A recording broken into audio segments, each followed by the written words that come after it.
કોઈ શિખર પર બેઠું છે, કોઈ માર્ગને શોધે છે, સમયની થાપ ખાઈને કોઈ વિકલ્પ શોધે છે. હતા જે શહેનશાહ કાલે, ગલીમાં એ ફરે આજે, ને જે હારી ગયા તા એ ફરી નસીબ શોધે છે. આ ગોવિંદા માટેની વાત હતી. હવે બચ્ચન સાહેબ માટે વાત છે. બધું ખોઈ દીધું જેણે, હિંમત હારી નહીં જેણે, ગયા એ મિત્રોના દ્વારે કરી કામની આજીજી.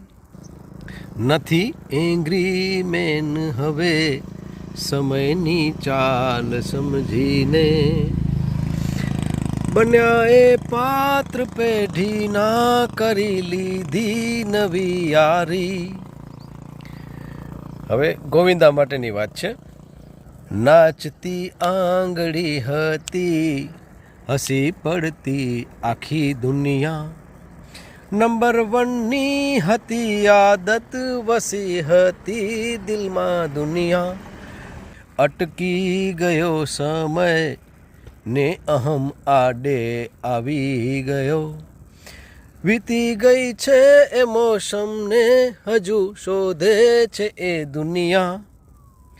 મિત્રો, આજે ગોવિંદા અને બચ્ચનની વાત સફળતા નિષ્ફળતા ચડતી પડતી, પણ બચ્ચન બચ્ચન છે અને ગોવિંદા ગોવિંદા છે, કારણ કે બંને વચ્ચે ઘણો બધો તફાવત છે, ઘણું બધું સામ્ય છે. ઝૂકે છે જે સમયની સામે, એ જ ઊંચા ઉઠી જાણે, સ્વીકારે હારને જે તો જીત એની લલાટે છે.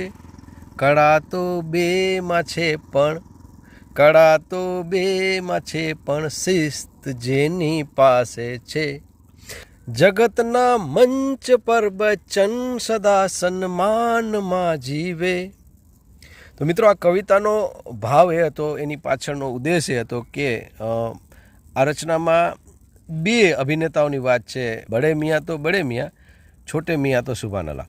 અમિતાભ બચ્ચનને સમય સાથે વહેવાનું અને નમ્ર બનવાનું પસંદ કર્યું, જ્યારે ગોવિંદા પોતાની જૂની સફળતાના માપદંડમાં જ અટવાઈ ગયા. તો મિત્રો, આપણે પણ આપણા જીવનમાં અપડેટ થવું પડે, અને જો અપડેટ નથી થતા, સમય સાથે જે નથી ચાલતા, સમય સાથે પોતાને નથી બદલતા, એ કદાચ ક્યાંક ખોવાઈ જાય છે. તો બચ્ચન અને ગોવિંદા વચ્ચે બસ આટલો જ ફરક છે. નમસ્કાર, હું જામ જયમલસિંહ જાડેજા, મા આશાપુરા ન્યૂઝ, મા ન્યૂઝ ગુજરાત.